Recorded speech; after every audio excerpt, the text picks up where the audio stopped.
Olá, mulheres do agro! Eu sou a Paula Triaca. E eu sou a Luana Campos. E esse é o AgroPink Podcast. O podcast feito para impulsionar a liderança feminina no agronegócio.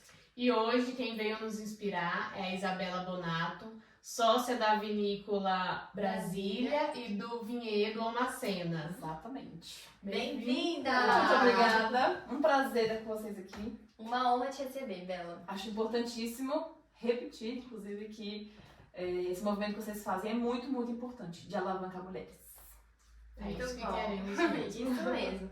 Então, o que todo mundo quer saber. Quem que é a Isabela Bonato? Conta pra gente. Bom, sou filha de um agricultor com uma cientista de dados. Não sei como é que fala isso agora, né? Na administradora, mexia com muito Excel e computação. E enveredei para esse caminho da agronomia, né? Hoje trabalho com uva. A uva é minha vida. Ela é uma profissão muito trabalhosa, mas muito, muito, muito prazerosa também, né? Então, é isso. Ah, muito legal. Então, Bela, você escolheu fazer agronomia justamente por conta da sua família ou teve algum outro motivo que você foi para essa área? Desde sempre eu estava imersa no agronegócio, né? No agro.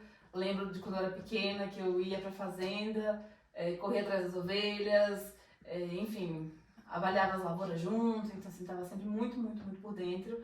Então, desde pequena eu falava que eu queria ser agrônoma ou astrônoma. Daí, minha mãe falava que eu não tinha aberto a segunda página do dicionário, a primeira página, os dois As. Avancei um pouquinho aí nessa ideia, logo depois eu queria ser agrônoma segundas, quartas e sextas. Segunda, quarta e sexta. E terça e quintas publicitário. E todos os dias à noite seria astrônoma. Perfeito. Exatamente. Eu trabalho mais ou menos a mesma quantidade de horas hoje. Tá só numa profissão, mas é mais ou menos a mesma quantidade de horas. Entendi. Todo sentido, mas à noite lá no Vinhedo, com certeza você consegue admirar bem as estrelas, né? Exatamente. Ainda consegui pescar esse pedacinho dessa outra profissão. Incrível. Ô, Bela, e como que foi a faculdade pra você? Teve alguma matéria que você gostou mais? Como que foi? Eu gostei de muitas matérias da agronomia. A agronomia é um curso muito amplo, né? A gente consegue ter diversas especialidades, né? Desde o marketing, administração, coisas mais específicas de genética, né? Laboratório. Então tem 1 milhão de áreas que a gente pode seguir. E, claro, né? Acho que toda a faculdade, primeiros semestres, muita matéria aplicada, essa parte mais teórica, um pouco mais enroscada. E quando chegar na parte prática, assim, milhões de interesses. É assim mesmo, a faculdade. Pelo menos com a gente, né, Paula? E você enfrentou alguma dificuldade durante a faculdade? Qual foi o seu maior desafio dentro da universidade? Olha, desafios tinham vários, né? Acho que decidir para que caminho a gente quer ir é uma delas, né? Como é muito variado. A gente não é até bom, isso é uma dificuldade, mas também é uma oportunidade, né? Como a gente não sabe, a gente entra meio cru, tem milhões de coisas para fazer e vou ter que falar sinceridade, inclusive uma dessas coisas tem o quê? Um bar perto da faculdade, a gente pode ficar um pouco desconcentrado. Mas mesmo assim, pensando na parte acadêmica mesmo, né? São muitas áreas que a gente pode seguir, a gente entra e fica completamente perdido. Eu gosto de laboratório, eu gosto de campo, o que eu quero fazer, né? Muito difícil, mas ao mesmo tempo a faculdade te dá a oportunidade de você experimentar tudo isso, né? Inclusive recomendo que quem esteja na faculdade tente tudo isso, vai um pouquinho de laboratório, vai um pouquinho de campo, tenta achar as oportunidades, tenta achar o que você gosta mesmo, né? E a próxima pergunta é exatamente isso. Qual a dica que você daria para quem está entrando agora na faculdade? Eu acho que é essa da experimentação, né? Analisa o que você quer. Às vezes a pessoa entra pensando que gosta de X e quando ela sai, ela tá trabalhando em Y, outra coisa totalmente completamente diferente. Apaixonada pela área, né? Então, e muito aberta também, né? Sem aqueles preconceitos de, não vou mexer com isso, porque às vezes a pessoa surpreende. Inclusive a Clevane falou a mesma coisa pra gente quando veio aqui, que como a família dela era do café, ela gostava mais de focar nessa parte ali, também um pouco de administração, que ela usou, mas a parte de hortaliças ela não focou e teve que aprender tudo depois. Assim, acho que é legal que o curso te dá bases, às vezes não te dá o conteúdo, mas ele te ensina como você vai achar o conteúdo, que eu acho que é o mais importante, né? Você conseguir buscar essa informação. E a outra dica é faça contatos. Claro que você não vai fazer por interesse exclusivamente, você vai conhecer pessoas, mas esteja aberto para conhecer pessoas, porque no futuro, quando você sair da faculdade, hoje em dia, o mundo é dos relacionamentos, né? Inclusive, a gente às vezes olha com maus olhos esse negócio de indicação e tal, mas em grandes empresas a indicação ela é premiada. Então, se eu indicar alguém que for muito bem, eu também sou bem mais remunerada, né? Porque achar esses talentos é muito precioso e muito difícil. Então, assim, faça contatos, conheça pessoas, contatos com alunos, com professores, com pesquisadores. Então, o que vocês puderem conversar, conversem. Muito legal. E aí, depois que você formou, você foi fazer o mestrado, né? Como que foi essa experiência e qual que foi a diferença dessa experiência na faculdade e depois no mestrado? Bom, a parte acadêmica, ela sempre me encantou também, né? Acho muito fantástico pesquisa, descobrir coisa nova, oferecer conteúdo e conhecimento para os outros. Eu acho que isso é muito, muito, muito encantador também, né? Às vezes a gente deixa ele meio esquecido no mundo, os acadêmicos, os professores, e eles são muito fundamentais. E me enveredei para o mestrado, gosto muito de estudar, e a diferença da graduação para o mestrado é, número 1, que você tem que estar mais entendido do que você quer, né? É uma dedicação muito diferente da graduação, então o ideal é que você encontre uma coisa que você realmente gosta. Você vai estudar por 2 anos uma coisa, então que seja uma coisa que você goste. E eu acho que a maturidade também, né? A maturidade de tudo, até acadêmica mesmo, de metodologia científica, de como é que funciona a academia, isso também foi muito engrandecedor. E tanto a faculdade como o mestrado, quando você foi empreender com a uva, te agregaram? O mestrado também te agregou? Com certeza, sim. Como eu falei, a agronomia ela é um curso muito amplo, então tinha bases de administração rural, fruticultura, marketing também, então a gente tinha bases, né, e tinha também, como eu falei, jeitos de encontrar informação. Isso aí foi muito bom. E no meu mestrado eu fiz uma análise histórica comparada das 3 regiões de vinho. Então, com ele eu consegui ver o que tornou cada região daquele jeito. Então eu já sabia o que eu podia aproveitar para tentar implementar aqui, para a gente também traçar uma história parecida, né?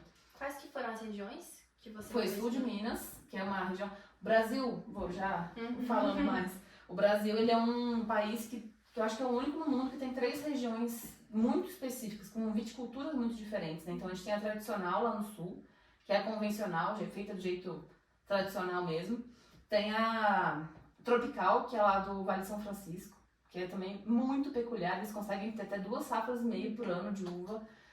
Como eles não têm muita oscilação de clima, eles conseguem ter uva o ano todo. Então, você vai na propriedade, tem uma uva podada, uma uva frutificando, uma uva brotando, porque eles não têm safras muito definidas. Eles podem plantar não, né? Eles podem produzir na época que eles quiserem.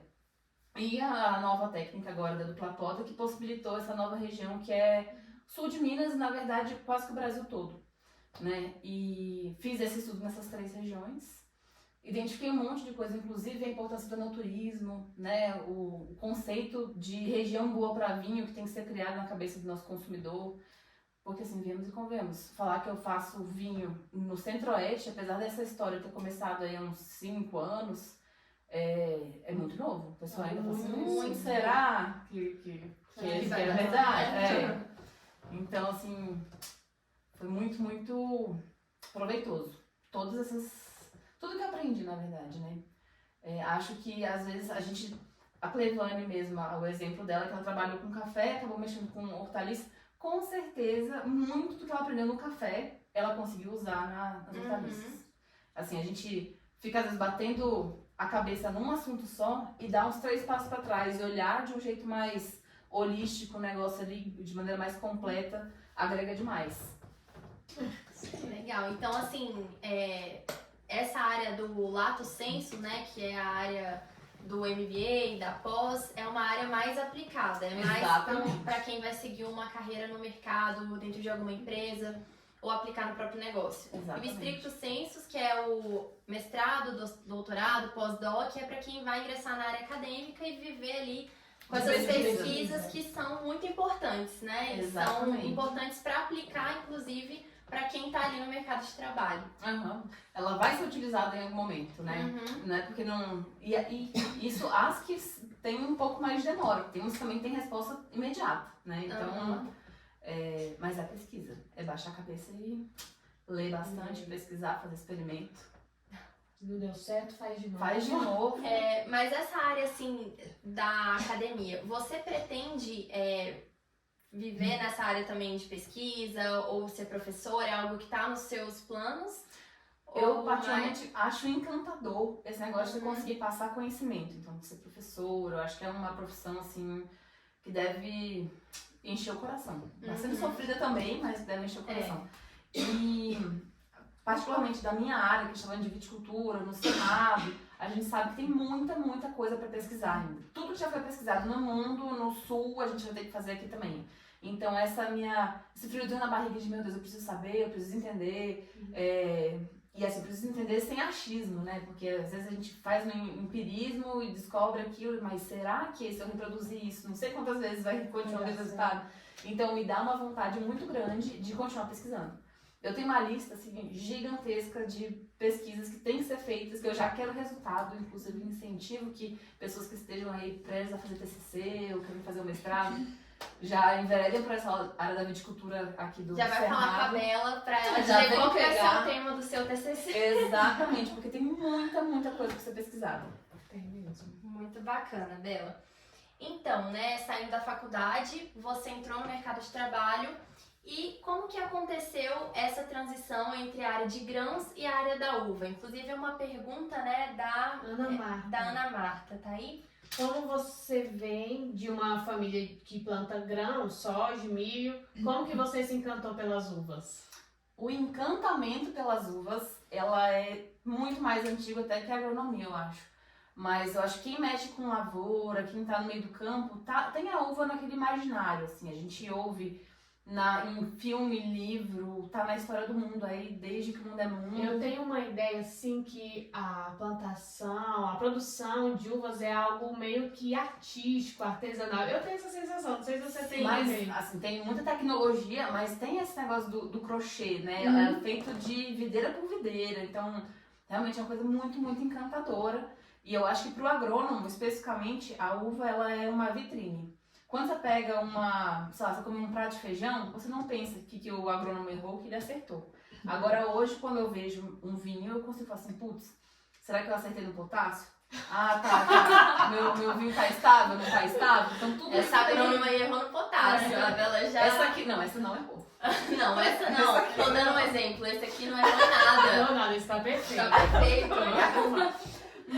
Mas tem muito disso, sabe? Assim, a gente teve uma consultoria de um enólogo que foi emocionante. Sai toda hora que ele falava, eu me arrepiava, que era fantástico. Ele pegou os vinhos, daí ele experimentava assim, esse vinho aqui, a uva podia ter ficado mais 3 dias na videira. Esse aqui mais 12. Ah, esse aqui misturou um vinho de uma videira jovem com uma videira velha. Eu falei, como assim? Você tá traduzindo tudo que aconteceu com essa uva na taça. Tá tudo traduzido. Ela te entregou, ela dedurou. Tudo que aconteceu com ela tá dedurado aqui, tá presente. Só pelo paladar dele. Só pelo paladar, pelo aroma, tudo. Eu acho que é aí que tá o lado da arte também, né? Algo assim que nem você falou. No vinho tá a tradução de tudo que foi feito, né? Exatamente. Ele entrega, ele é a vitrine do agrônomo, do agricultor, de todo aquele esforço, da área, do momento também em que a uva foi vinificada, então tudo interfere no sabor, né? Tudo, e ela entrega, é isso. E não se faz vinho bom de uva mais ou menos, né? Então não tem como recauchutar muito o vinho. O vinho tem que sair, a uva tem que sair boa do campo. Então o agrônomo tá presente ali no dia a dia, o agrônomo, o produtor, assim, então a mão dele tá aqui em cada gota do vinho. Sim. E aí tem também a pergunta, até lembro, foi da Lara e da Fernanda. As duas perguntaram como que vocês começaram. Então o encanto é de algo que vem ali, né, de algo mais antigo pra você, inclusive, de uma admiração. Me lembrei que durante a faculdade não tinha nada de uva no horizonte e eu mandei 1 milhão de e-mails pro pessoal lá da Itália, da região dos Brunelos, pedindo estágio, né? Eu ouvi falar que tinha uma videira, um vinhedo que tocava música clássica para as uvas, para concentrar mais açúcar e para espantar insetos. Eu, que história é essa? Eu quero ver isso ao vivo. Pois mandei e-mail em português, em espanhol, em italiano, em inglês, nunca ninguém me respondeu. E eventualmente a uva chegou. Não é. Mas quem fala não tem problema, você me responde. E eventualmente a uva chegou até mim, de outras formas, né? De um jeito que eu nunca imaginaria. Como é que foi? Inclusive, logo antes de começar, eu tava querendo mexer com flor, né? Vamos produzir flor aqui e tal. E começou assim, dentro da nossa região do Padef, vieram produtores lá na década de 80 pra cá, pra fazer um cinturão verde pra... Iniciar a agricultura no Distrito Exatamente, Federal. pra abastecer a cidade. Isso. E aí que veio a família da Bela, a minha família, Exatamente. mais um monte de maluco do sul. E como bons gaúchos, eles fizeram o quê? Fizeram uma igreja, uma CTG e uma cooperativa, Isso. né? Que é o resumo do sul. Isso. E eu sei que essa comunidade ela ficou muito forte, né? Desde sempre, todo mundo se conhece. E duas pessoas nesse meio, que foram o Bebeto da Ercoara e o Ronaldo da Votriaca, eles começaram a pensar, uva, vamos tentar fazer alguma coisa, vamos ter que juntar um grupo de agricultores. Então, nessa comunidade, que era uma comunidade muito unida, ele encontrou esses outros 8, né? Então, a gente formou a Vinícola Brasília, que são 10 vinhedos. E na hora que meu pai recebeu essa proposta, né, de entrar, ele falou assim, ei, Bela, o que você acha? Daí, na hora, veio todo o meu background aí de sonho, falou assim, bora, agora, vamos. E daí a gente começou a pesquisar demais. A gente teve muita ajuda do Sebrae durante esse percurso todo, né? Porque eles fazem visita técnica, então a gente conseguiu fazer visitas em várias viticulturas do Brasil também. Então foi São Francisco, sul de Minas e no Rio Grande do Sul. A gente conseguiu ver esse panorama, daí decidimos, não, bora mesmo, bora junto. E começamos a plantar e já estamos no nosso 3º ano de uvas plantadas. E como que é dentro desse grupo de vocês, assim? Quais foram as vantagens e quais são as dificuldades de trabalhar em grupo? Olha, tem muitas vantagens e muitas dificuldades também, né? Acho que a gente não estaria nesse patamar hoje se a gente não tivesse esse grupo muito unido. E graças a Deus é um grupo muito alinhado, né? A gente está trabalhando aí já faz mais de 5 anos no total. E sempre assim, com o objetivo de fazer uma coisa maior, Tem os objetivos em comum, exatamente. Né? Não, sem tanta... Porque assim, a dificuldade, né, é exatamente essa. Esse alinhamento de expectativa, essa conversa, você conseguir entender o que a pessoa quer, na verdade, né? Porque a comunicação, ela é a chave de tudo, né? E muitas vezes a gente sabe que as pessoas não aprenderam a se comunicar de verdade, né? A gente dá pequenas informações do que a gente acha que passou a informação completa e a outra pessoa não entendeu direito. Então, a comunicação ela é uma dificuldade de um grupo muito grande, com certeza, acho que é a maior dificuldade, mas sem a união e sem esse alinhamento... Nada teria acontecido. Tem aquela máxima lá de se você quiser ir rápido, vai sozinho, mas se você quiser ir longe, vá com mais gente, né? Vai em grupo. Exatamente esse posicionamento. Muito bacana. Ô, Bela, e como que funciona o universo do sommelier? O que a gente precisa saber sobre um vinho que é bom, um vinho que é ruim, pra gente não passar vergonha na hora de tomar um vinho? Até assim, nesse momento em que vocês começaram, né, todo mundo, vocês entendiam desse universo? Sempre. A gente bebia muito vinho e a gente aprendeu que é possível você beber vinho a vida inteira sem você entender de vinho. Que é beber sem prestar atenção, beber de verdade o vinho, ele é um processo de concentração, de estar presente no momento, que daí você olha, né, os processos, inclusive, você olha a cor, você vê que pela cor, se já é um vinho mais velho, se é um vinho oxidado, se não é, depois pelo aroma. E o aroma, quando você começa a prestar atenção nos aromas, parece que você tira um véu dos seus olhos, assim, porque você primeiro cheiro de vinho. Dá uma palhinha pra gente, Bela. Bora. Vamos lá, como é que é? Primeiro, esse movimento aí incrível que pra que serve, né? Inclusive, a gente tava falando mais cedo sobre esse negócio do enochato. Ai, tem que ser a taça certa, não sei o quê. Eu bebo vinho até em copo de requeijão, se for necessário. Mas... Ué, no chato, é ótimo. Mas é verdade, as coisas que eles cobram fazem sentido, né? A taça mesmo, qual que é a diferença? Essa taça aqui de vocês, ela é uma taça de vinho... Serve pra vinho tinto também, mas ela é de vinho branco, então ela é menor do que essa aqui, né? Porque o vinho tinto ele precisa ser aerado, então ele precisa de espaço para rodar. Então ele é aberto, né? Entra oxigênio, os aromas saem e você precisa conseguir sentir o cheiro. A primeira parte de todos é você olhar a cor do vinho. Então você pega numa superfície branca, olha se tá mais pro rubi, se tá mais pro acastanhado. Geralmente quando a borda tá acastanhada é que um vinho mais antigo ou um vinho que tá oxidado. Essa aqui, ela tá mais então pro um rubi, um bourbon. Exatamente. Um vinho já mais tô, jovem. Ele é um vinho mais jovem. Já tô aqui Exatamente. virando especialista. E outra coisa que eu percebo aqui, por exemplo, que fica como se fosse um restinho, assim, uma aguinha, assim, que fica na taça. Isso aí tem são diferença? as lágrimas, né, que você... Tem diferença. Isso tem a ver com a qualidade do vinho, quando o vinho São chove, características, né? Assim, os vinhos... vinho ruim é vinho com defeito, né? Então, se ele tiver com algum tipo de bochonê ou alguma coisa assim, daí... O que é bochonê? São aromas que dá no vinho, que daí são defeitos. O que é o aroma? É um aroma desagradável? É desagradável. E tem o defeito da rolha também. Então, por que a pessoa cheira a rolha? Pra ver se ela tá avinagrada, né? Então tem todos os detalhes do aroma. Tá, então peguei a taça primeiro. O jeito certo de pegar a taça. Vamos... Sim, essa é uma coisa... Porque no filme, principalmente filme americano, o pessoal pega por aqui, pelo bolso, né? E chiquérrimo, inclusive. Tá autorizado? Com certeza tá. Mas tá esquentando seu vinho. Hoje, quando a gente chegou, o meu vinho tava um pouco gelado, porque tava na geladeira. A primeira coisa que eu fiz foi fazer assim. Então, eu propositalmente esquentei meu vinho pra ele ficar na temperatura certa. Mas se ele tiver a temperatura certa, você não se preocupa. A temperatura certa é? Depende do vinho. Né? No tinto. Uns 18 graus. Tá bom. E assim, se você a temperatura, por exemplo, o vinho tinto ele não pode estar muito gelado, porque senão ele acentua os taninos. O vinho branco não pode estar muito quente, senão ele perde acidez. Então você precisa ter a temperatura certa. Tá certo. Não, primeira coisa, olhou a desculpa, cor. eu tô errando aqui já. Olhou a cor. Daí depois você cheira sem girar nada, que é o primeiro cheiro. Mas aí agora a gente já tá falando mais horas, né? Mas enfim, a ideia é não girar, você cheira, você avalia qual que são os aromas que você tá sentindo. Daí depois você abre o vinho, dá uma giradinha boa e cheira de novo. Não sei se vocês conseguiram perceber. Tem uma diferença.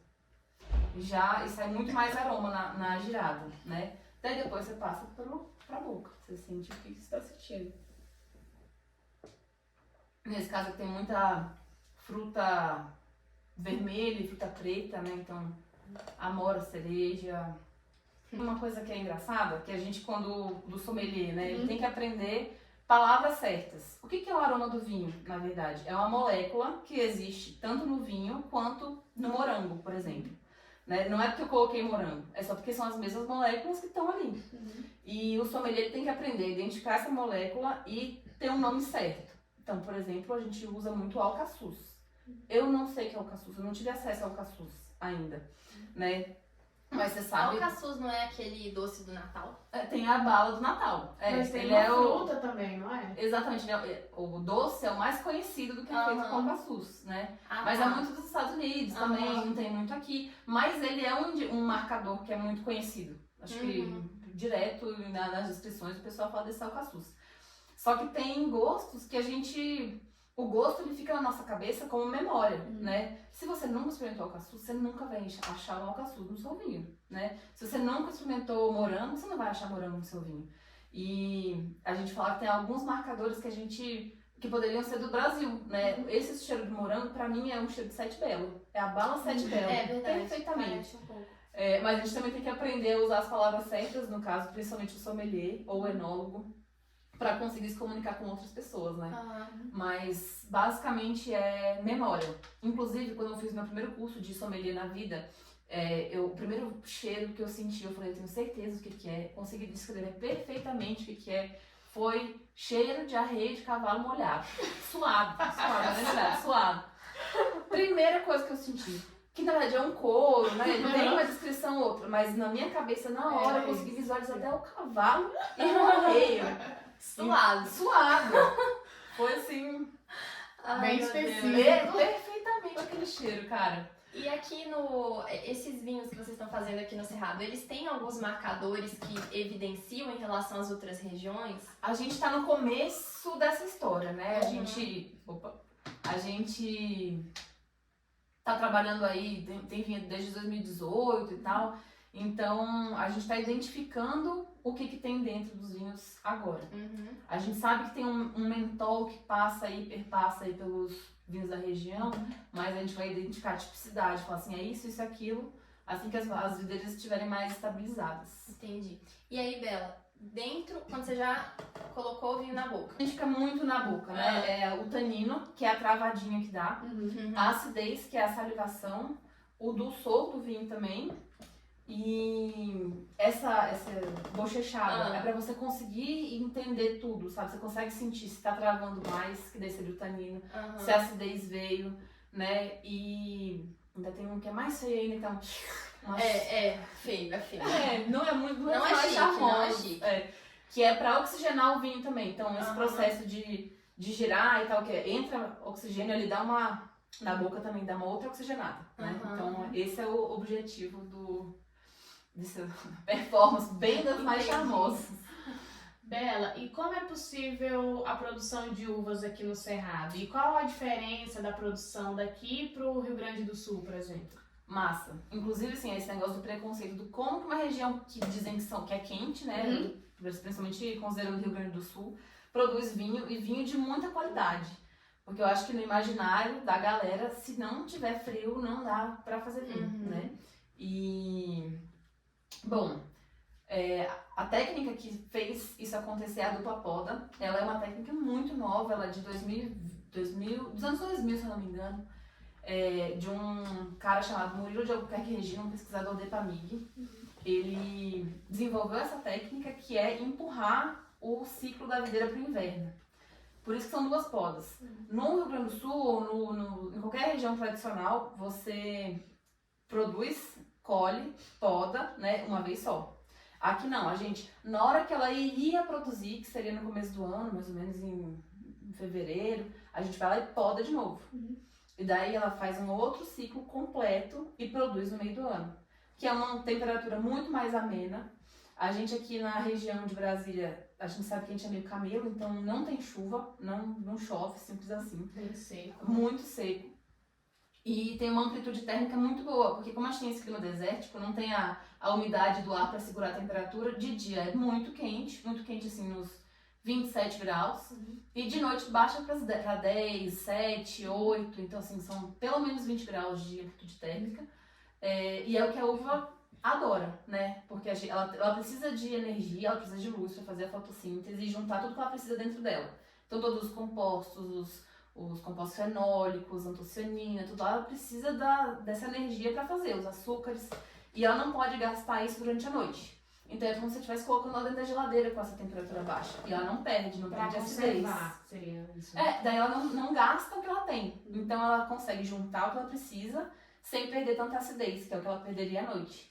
E isso é excelente para a qualidade da uva. E a outra coisa é que, como não tem chuva, a gente pode escolher a época que a gente vai colher. Muitas regiões acontece assim, de previsão, olhando a previsão do tempo toda hora, vendo quando é que vai chover, para colher exatamente na véspera, né? Você consegue segurar até a véspera e colhe antes, porque chuva é doença, chuva, ela água a uva, né? Então ela desconcentra a uva, e a gente não tem isso. A gente pode escolher se a gente quer uma uva mais jovem, menos madura, ou uma uva muito madura. A gente tem vinhos de inverno nessa região que são classificados como vinho nobre, que é uma graduação alcoólica muito alta, tem 16%, né? Porque você consegue segurar a uva no pé até quando você quiser. Não é a nossa ideia, assim, a gente quer fazer uns vinhos mais fáceis de beber, mais frescos, né? Com a maturação mais baixa um pouco, mas tudo é possível. A gente tem como escolher fazer isso ou não. Exatamente. E essa questão da água, eu ouvi falar que como aqui vocês controlam, fazem a irrigação, né? É por gotejamento, né? A irrigação que vocês fazem. Como vocês escolhem a quantidade de água e tal, vocês mantêm a uva menorzinha e isso concentra mais o sabor do que quando chove demais e a uva fica cheia de água. Concentrada. Isso, assim como a gente funciona? mantém a irrigação no necessário durante o processo todo. Daí quando chega bem no finalzinho, a gente dá uma enxugada na irrigação para ela dar uma concentrada em tudo dentro dela, né? Ela perde água e concentra tudo. E isso reflete positivamente na qualidade do vinho. Sim, ele acaba que é um vinho, acaba que concentra mais açúcar e vinho. A casca da uva, ela protege a uva. Então é um protetor solar para ela, né? Então quanto mais sol ela pega, mais complexa ela fica engrossa a casca, então ela também junta mais coisa. Então ela protege mais também a uva e... Ela protege mais, porque muita coisa da uva, inclusive a diferença do vinho branco pro vinho tinto, na verdade, é basicamente se tem casca ou se não tem casca. Claro que existem uvas que são brancas, né? Então você não consegue fazer um vinho tinto deles, no máximo um vinho laranja. Mas o vinho tinto, se você prensar e tirar a casca imediatamente, a polpa sai branca, né? Essa era até uma das nossas perguntas, É a próxima, né? inclusive. Já tá Como que é a diferença entre a produção do vinho tinto, rosé, branco, verde? Como que funciona? Bom, na verdade o vinho verde, ele não é verde, né? Ele é uma denominação de origem. Ele é uma região lá de Portugal que chama vinho verde. Então pode ter vinho verde de todos os tipos. Agora o vinho branco, ele é o vinho que pode vir de uvas brancas ou um vinho que foi prensado muito rápido. É difícil fazer isso porque, por exemplo, a Syrah, ela é uma uva que ela tem muita cor na casca. Então qualquer prensado, ela já muda a cor. Ela já imprime um pouquinho do roxo dela ali. O vinho rosé, ele tem duas técnicas. Tem uma que é mais antiga, uma que é mais usada hoje. Então uma delas é a mistura realmente do vinho branco com vinho tinto. E a outra técnica que é o que a gente usa, que é pouco contato com a casca. A gente faz a prensagem, a gente demora, sei lá, algumas horas, né, de contato da casca com o mosto, daí ele fica na cor que a gente quer e tira a casca. Aquele rosé poderia virar um vinho tinto, se ele ficasse mais tempo em contato com a casca. Muito interessante. Então, basicamente, esse processo é já na parte da vinificação, mas também dependendo da variedade da uva, não dá para fazer o tinto ou não dá para fazer o branco. É isso. Não, mas do ponto de colheita, né, que eu ia falar. A gente define essas coisas às vezes na cantina, né? Se vai ser rosé ou se vai ser tinto, principalmente. Geralmente a uva branca vira o vinho branco e o vinho branco é feito daquele jeito, né? Muito difícil você fazer, enfim, alguns casos específicos de espumante, tá? Você pega algumas uvas tintas pra fazer, mas geralmente o vinho branco é de uva branca, né? Falando do espumante, qual que é então a diferença para produzir o espumante e produzir o vinho? O espumante é um vinho branco. Ou um vinho rosé, né? Eu já vi espumante de vinho tinto, inclusive, mas é muito, muito, muito incomum. Que ele é fermentado 2 vezes. Então ele vira vinho base espumante, tem que ser um vinho com uma acidez um pouco mais alta. E que ela é refermentada, e da segunda fermentação as bolinhas são enclausuradas dentro da garrafa. Né? Porque a fermentação é um processo que gera gás carbônico e tal, então se você encafifar ali as coisas lá dentro, elas vão virar as bolinhas do espumante. Tá. Não, então, já era outra pergunta também, né?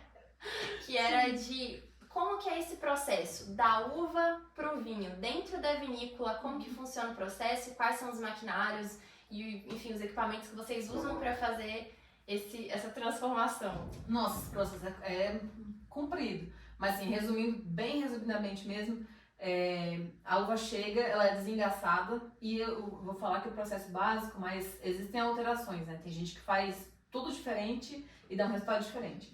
Mas o mais tradicional chega, é desengaçada, então as bagas da uva são separadas do engaço. No vinho branco já é prensado imediatamente, então passa pela prensa e já vai pro tanque para ser fermentado. O vinho tinto não, ele vai inteiro com a casca pro tanque para ficar macerando, né? Que é o tempo em contato com a casca. Ali pode acontecer as remontagens, que são processos que você faz para garantir que a casca está em contato com o mosto, né, com o líquido, para exatamente ter essa troca, né, da casca com o líquido.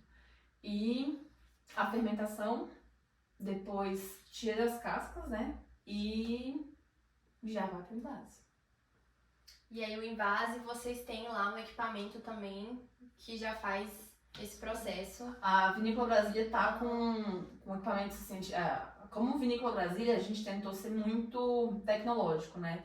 A gente está numa região de tecnologia, o PADEF é uma região de tecnologia, então a gente quis trazer um pouco disso para a nossa indústria também, e a gente comprou esses equipamentos que garantissem a qualidade do produto final, né? Inclusive eu ouvi o questionamento uma vez sobre o terroir, né, essa questão do tradicional, da valorização da terra e da tecnologia, se tinha algum tipo de discrepância nisso.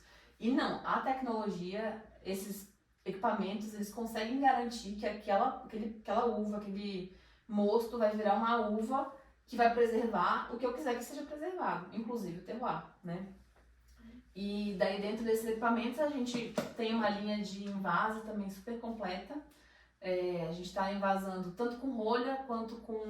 A gente não invasou nada ainda, mas com rosca, enfim, todas essas possibilidades a gente já previu no nosso processo. Ô Bela, e qual que é a diferença entre a uva in natura, a uva do suco e para vinho? Qual que é a diferença entre elas? A uva in natura geralmente é uma uva americana, então é uma espécie diferente, né? Tem a Vitis vinifera e a Vitis labrusca, são uvas que são diferentes, com as características diferentes de aroma, de cuidados também. E daí a que a gente come geralmente é uma uva americana, não que você não possa comer uva de vinho, ela também é bem boa para comer, mas não incentivo porque prefiro que vire vinho. Mas daí tem essa, suco geralmente também é com uva americana. É possível você fazer vinho com uva americana também, mas geralmente é aquele vinho de garrafão, colonial, que tem um cheiro muito, um aroma, né, muito específico, um cheiro de uva mesmo, né? E mais adocificado também, né? Você tem como fazer vinho seco também, mas o principal é um cheiro de uva, né? E esse vinho fino, que a gente chama, são de uvas viníferas. É outra espécie, que tem outras características, e essa aqui tá lá. Aproveitando, Merlot. Até o professor Armando, nosso professor, fez uma pergunta, a gente já vai puxar o gancho então. Qual a melhor casta de vinho do Cerrado no sentido de adaptação e qualidade? Bom, hoje a gente sabe que é a Syrah, né? O que está acontecendo hoje. Ela é uma videira que já está adaptada. Ela está adaptada para esse sistema de dupla poda, ela está adaptada para a região, inclusive nessa nova fronteira vitivinícola aí que está rolando no Brasil. Ela está sendo muito, muito usada, né? Muito, muito plantada.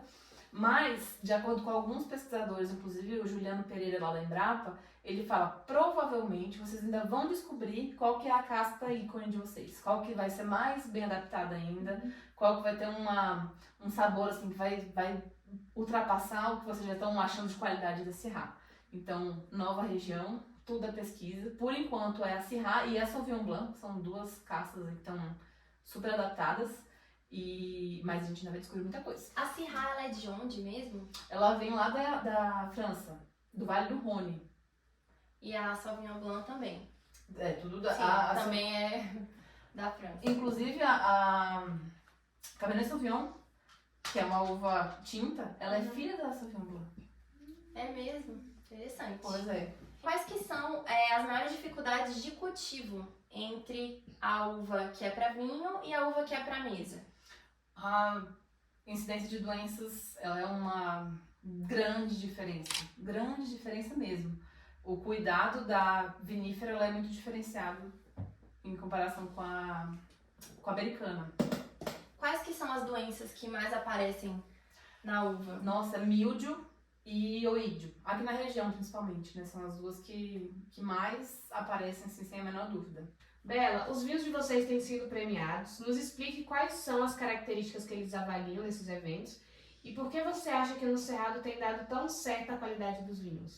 Então, a Vinícola Brasília, nessa avaliação de vinhos que aconteceu na feira de Pirenópolis, foi super bem mesmo. A gente teve, acho que da Ricoara, Vila Triaca, Marquese e Dalmacena, que é lá em casa. Tivemos ouro, né, nos nossos vinhos.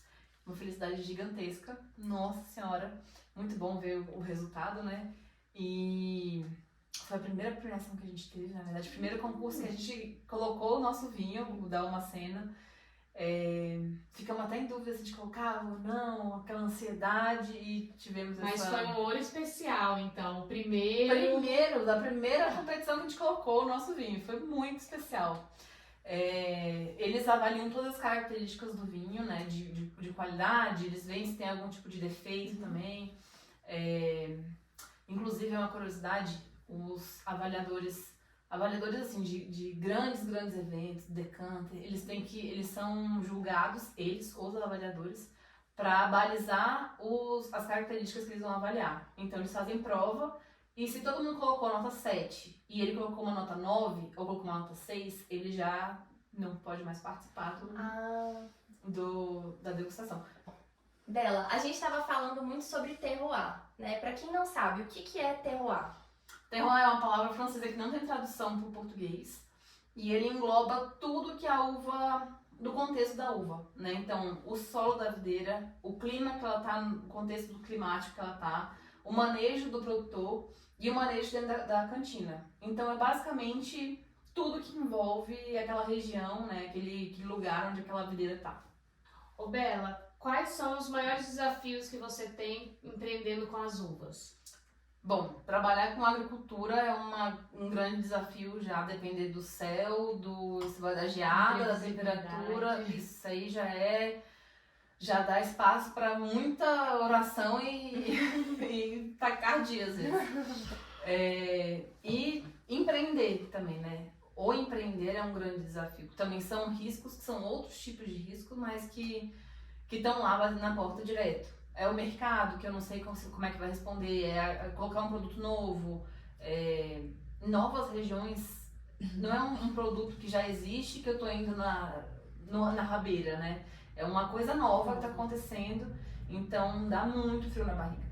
Toda aquela sociedade vai ter que se adaptar a esse novo produto e ver se adequa, se acha bom, né? Então esse negócio do preconceito também, né? Como é uma coisa nova, as pessoas da minha bolha, todo mundo já sabe que o vinho de colheita de inverno, que é o que a gente faz, de dupla poda, é um vinho de altíssima qualidade. Mas eu dou 2 passos para trás da minha bolha e olho pro lado e a pessoa fala assim, mas vinho no cerrado? Então, assim, isso ainda é um processo para mudar a mentalidade das pessoas. Tem inclusive uma pergunta sobre isso, que é da Fernanda. Ela pergunta como que está sendo a aceitação do vinho de vocês no mercado e principalmente em relação aos vinhos internacionais que a gente tem hoje em dia aqui no Brasil com um valor bem mais acessível do que era antes. Sim, os nossos vinhos, eles estão surpreendendo demais. Os colheitas de inverno, assim, não gosto de comparar regiões porque são tipicidades diferentes, né? Então são estilos de vinho diferentes. Tem gente que gosta mais de um vinho daquele jeito, tem gente que gosta mais de um vinho do outro jeito. Mas o pessoal tá ficando muito, muito surpreso. Claro que tem vinhos internacionais que têm videiras muito antigas, com técnicas muito diferenciadas, que realmente estão assim, ali no top. Mas a gente já tá batendo de frente com muita coisa que tá no mercado. Muita coisa. E o local onde vocês estão, né, que é bem próximo a Brasília, também tem essa vantagem do mercado consumidor ser também apreciador, né, de vinhos e de turismo. Sim. A região... Brasília, ela é muito propensa para tudo isso. A gente é um dos maiores consumidores de vinho do Brasil. Na pandemia, estouramos como consumidores de vinho nacional, inclusive, né, que é um grande polo onde isso acontece. A gente está em um local que tem embaixadas, então que tem até essa possibilidade de intercâmbio do vinho para outras regiões do mundo, né? Então aqui é um lugar realmente muito, muito propício para a instalação de vinho. E como que tá sendo as visitações? O pessoal tá indo? Vocês estão recebendo? A Almacena hoje não recebe ainda. A gente espera começar agora nesse próximo semestre ainda. Mas outros sócios da Vinícola Brasileira já estão fazendo turismo, e um turismo de muita excelência. Muita excelência. Assim, a qualidade é de surpreender, é fantástico. Eu posso citar Casa Vitor, Eu Erquara. até fui na Casa Vitor e realmente é incrível. Não Incrível. só a degustação dos vinhos em si, mas a comida, uma delícia. Sim, exatamente. E o acolhimento. O de lá acolhimento, também, né? nossa, muito acolhedor, tem cobertinho. Nossa, uma delícia. Fantástico. Daí tem a Casa Vitor, Erquara, Vila Triaca e alguns eventos pontuais da Marquese também que estão acontecendo. Então, incentivo demais que vocês vão experimentar essas experiências e futuramente, muito em breve, lá na Almacena também. Muito Estaremos bom. lá. Ela, tá todo mundo curioso, querendo saber da onde saiu o nome Almacena. Almacena é uma homenagem à minha avó. A gente vê que no mundo do vinho, muitos homens foram homenageados e tá na hora da gente começar a exaltar mulheres, Com né? certeza. Inclusive porque foi uma sociedade iniciou minha com meu pai, mas quem toca realmente sou eu, né? Então é uma mulher que tem que representar mulheres. Isso. E dentro da minha família, e que eu tenho certeza de todas nas famílias, tem mulheres muito, muito fortes que às vezes não são comentadas, né? Então a gente quis juntar todas elas no Almacena, né? Que é uma homenagem à vovó, e a minha Ioma é vovó, em alemão, e Sena era o apelido da minha avó. Ela era de uma colônia lá no sul alemã, meu avô era uma colônia italiana, né? Era uma cidadelinha bem pequenininha. E a nossa logo é uma árvore genealógica, então no meio tem a minha avó, em volta todos os filhos e depois todos os netos. Muito legal. Ela. Bela, e quais dicas você daria para quem quer começar a empreender com uva? Estudar demais de todos os assuntos, né? Então, se você quer empreender, ainda mais tendo turismo, esse tipo de coisa, tem que entender de mercado, de marketing, de agronomia, muito, né? De enologia. Na enologia, inclusive a parte de degustação de vinhos, então, apesar de ser muito prazeroso, é um trabalho. Às vezes a gente tem que fazer degustações de, sei lá, 40 rótulos, 50 rótulos, e é trabalho, né? Isso não é prazer necessariamente. Então, tudo isso, estudo com certeza. E quando vocês começaram, assim, os primeiros passos, né? A questão da estrutura de um vinhedo. Como que funciona? Bom, o primeiro passo oficial foi a visita em todos esses lugares para aprender todo esse esquema. Mas de parte prática mesmo, é encomendar as uvas, porque demora mais ou menos 1 ano para o viveiro, do recebimento do pedido até o viveiro conseguir entregar. Daí depois que ele tá chegando perto da hora da entrega, que geralmente é no meio do ano, a gente planta em agosto, geralmente. Daí tem para fazer toda a estrutura de espaldeiramento, arame, trabalho na terra, né? Porque a gente tem toda a adubação para fazer. Tem algum manejo específico, assim, de adubação para as uvas? Como que funciona? A gente faz, como é uma cultura perene, a gente faz uma adubação de base bem poderosa, né? Ela vai durar muitos anos ali naquele solo, então a gente faz uma adubação bem potente e depois a gente vai fazendo a renovação durante os ciclos. E aí também em relação à inserção no mercado, o que você recomenda? O pessoal plantou ali, fez a estrutura, como que você começa a se posicionar, como que vocês têm feito? Bom, no geral você tem que entender qual que é o seu posicionamento de mercado, para onde é que você quer apontar, né? A gente está fazendo um vinho de muita qualidade e um vinho de qualidade ele custa caro. Porque imagina assim, né, das milhões de maneiras que a gente tem que fazer, para uma uva de qualidade tem que fazer uma desfolha. Então é uma pessoa que vai de videira em videira fazendo desfolha, selecionando cachos, deixando só os cachos que estão homogêneos na maturação, às vezes aumentando não, né, mas ou mantendo ou diminuindo a quantidade de cachos da videira para a qualidade que eu quero. Se é um vinho mais barato eu consigo deixar mais uva, se é um vinho mais caro eu tenho que tirar. Então assim, é uma coisa cara. E você tem que escolher exatamente onde é que você vai se posicionar. Se você vai para uma linha mais de larga escala, né, mais de volume, ou se você vai para uma linha mais premium. A gente com certeza está focando nesse vinho de boutique, de linha mais premium, do cuidado individual. Eu posso quase que batizar todas as minhas videiras. Cada um tem um nome especial. A Betânia, a Roberta, todos batizados. E a gente selecionou esse nicho de mercado, né? A partir disso, todo o meu posicionamento de marca, como eu me mostro nas redes sociais, no Instagram, tudo isso é repetindo essa história. Na verdade, é contando, né? É expondo para os outros o trabalho que dá a fazer essa taça de vinho. E também em relação a consultorias, vocês têm um especialista em uvas, né? Como que vocês encontraram? Como que as pessoas fazem para ter acesso, assim? Desde sempre a gente teve consultoria. A gente pegou primeiro o Ricardo Pereira, que ele é um técnico agrícola que renomadíssimo nessa região. Mexe com uva desde que o mundo é mundo. E agora a gente está com o Fred da Flaeno também, que também é um consultor na parte de campo. Nosso consultor na cantina é o Marcos Ian, que também é um enólogo muito bom. E o que eu falo é, encontrem consultores bons, porque eles valem o dinheiro que você investe neles. Com certeza. Assim, o gasto que você teria para bater cabeça e descobrir tudo que eles te falaram, não vale a pena, sabe? É muito melhor alguém que já destrave os caminhos, já fale para onde ir. É um dinheiro muito, muito bem investido. E de mão de obra, vocês têm alguém que ajuda ou é mais vocês mesmos da família que estão ali? Tem de tudo, assim, né? A gente tem os nossos funcionários que ajudam demais a gente e tem que ser treinado, eles têm que saber como é que funciona, eles têm que saber o porquê que estão fazendo aquilo lá, por que eu tô tirando essa folha? Se eu souber exatamente por que eu tô tirando, eu consigo tomar as minhas decisões muito melhor do que vocês vão falar arranque. Mas o primeiro ano da videira todo, a gente tava com um pensamento de isso é novo pra gente, a gente não sabe do que se trata, então vamos fazer tudo.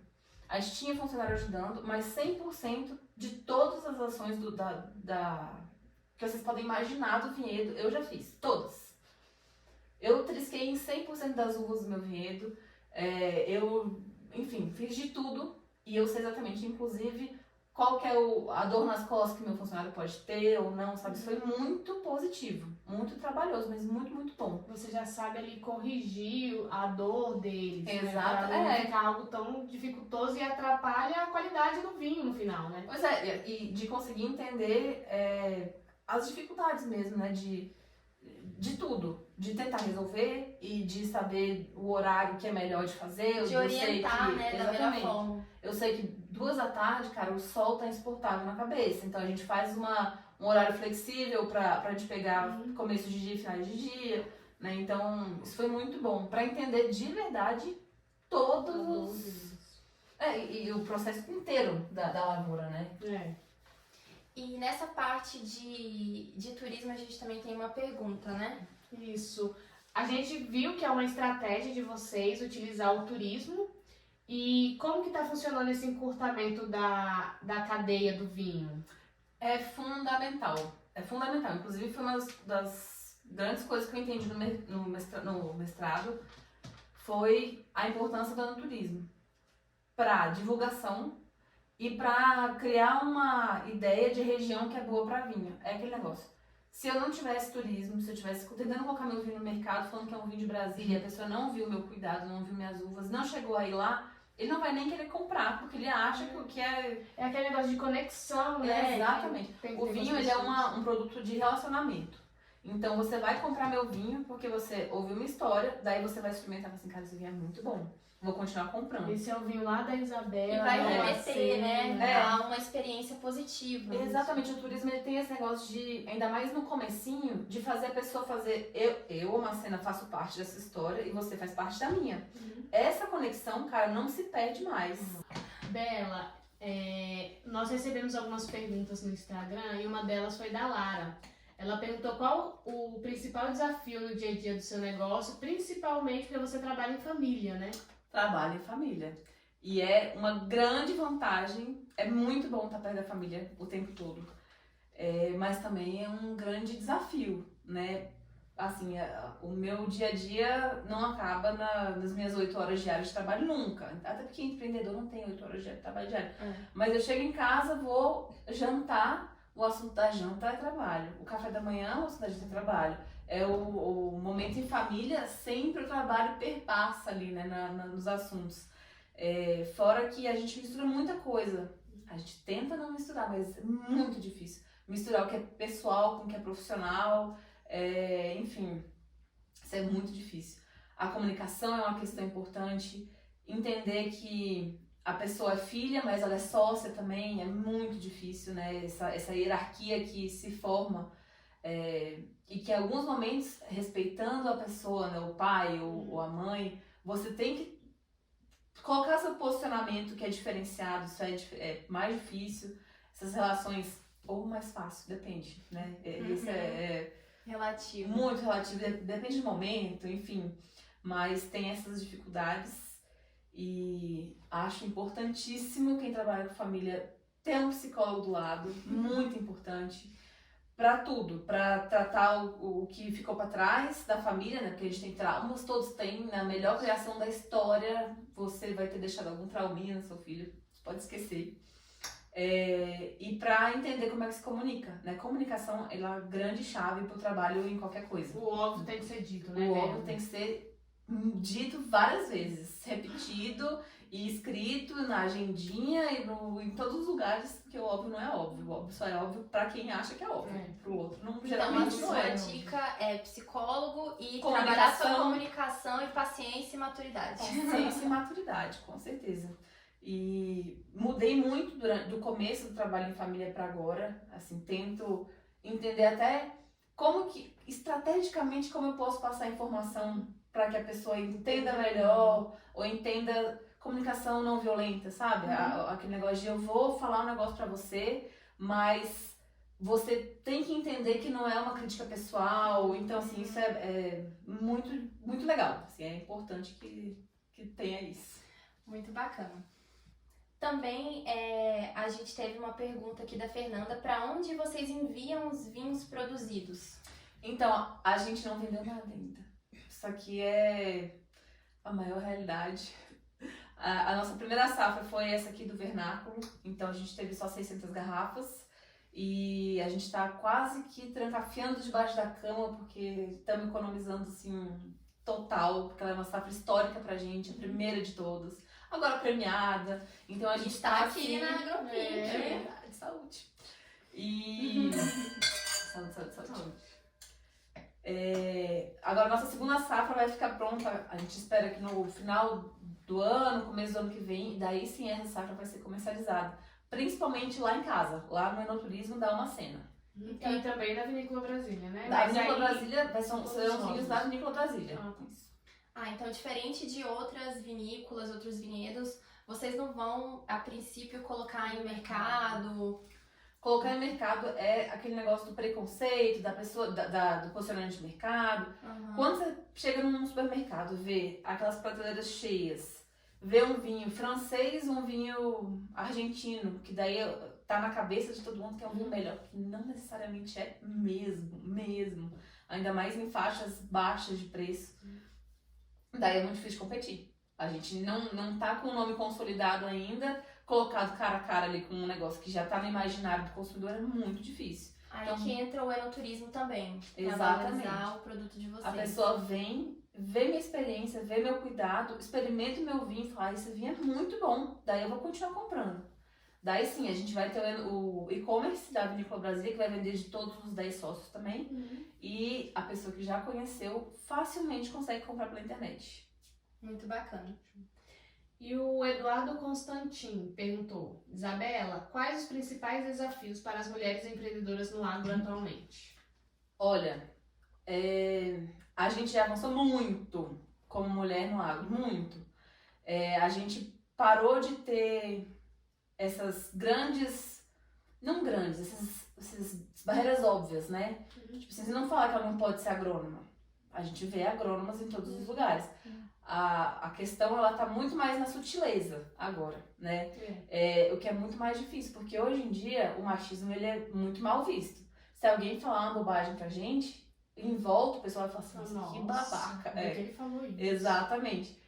Mas não é no macro, é no micro que as coisas acontecem, né? Então, é o cara que te interrompe, é o cara que te coloca pra escrever a pauta, enfim, alguém que repete a sua ideia 5 minutos depois, sendo que você acabou de falar e as pessoas não te deram atenção ali, mas deram atenção pra aquela pessoa.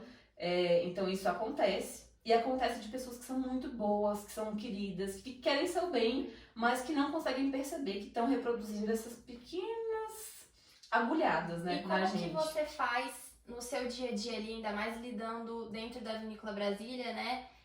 Como mulher à frente, né? Ali na Uma Cena.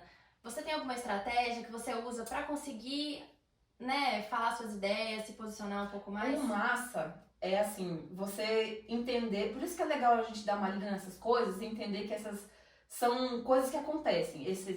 O trem da interrupção, da ideia que é copiada, e a partir do momento que você entende que isso acontece, quando acontece, pisca uma luz gigantesca, tipo, aconteceu. Uhum. E daí você consegue ter ferramentas pra puxar de volta ou a fala pra você, ou a ideia pra você. Você tem na manga as coisas que você precisa. Outra dica é você ter alguém que te ajude, né? Então, que você consiga... Eu acho que isso funciona muito com mulheres também, né? Isso. Se a gente entende que isso acontece pra gente, a gente fica de olho quando acontece com outra mulher. Então, aí alguém vem e te interrompe e fala, então, Isabela, o que você exatamente. tá dizendo mesmo? É igual como a Isabela falou, exatamente isso. Ou então dá a ideia. Essa ideia sua é exatamente o que a Isabela falou Exatamente, agora. esse negócio de entender essas microviolências, né, e a gente conseguir se defender, isso é muito legal. Não só com mulheres, mas homens também que entendam isso também ajudem. Você falou né? da comunicação não violenta. Tem esse livro também, né? E como a gente tá no Clube do Livro, inclusive, a Bela faz parte. Tem algum verdade. livro, essa era o final que a gente deixou, algum livro que você indica pro pessoal, tanto de empreendedorismo, de uva, algum livro que você ache válido? Que vai O que agregar eu bastante. tô lendo agora eu sou péssima. O Kindle acaba com esse negócio de saber nome de livro, porque a gente passa uma vez e nunca mais lembra. Mas eu acho que é fazendo amigos, influenciando pessoas. Sim. E esse tá na nossa Como lista. fazer amigos, eu influenciar achei pessoas do muito Dale bom, Carnegie. muito bom. Então é isso, pessoal. Vamos finalizando aqui o nosso podcast com a Isabela. Muito obrigada, Bela. Foi um prazer. A gente nem tem palavras pra te agradecer, a gente fica extremamente honrada. E a gente trouxe Ave vinho Maria, que como de coragem. Amém, gente. Muito obrigada. Ai, que coisa mais Rosa. linda. Gente, que coisa mais linda. Eu amei É o nosso demais. presente pra você, por você ter vindo nos prestigiar. Maravilhoso, gente. Você merece, Bela, como exemplo para outras mulheres. Você é uma mulher inspiração. incrível. Muito obrigada. Essas também são maravilhosas. Obrigada. Repito, o trabalho de vocês de alavancar mulheres é fantástico. Obrigada, a gente fica muito feliz.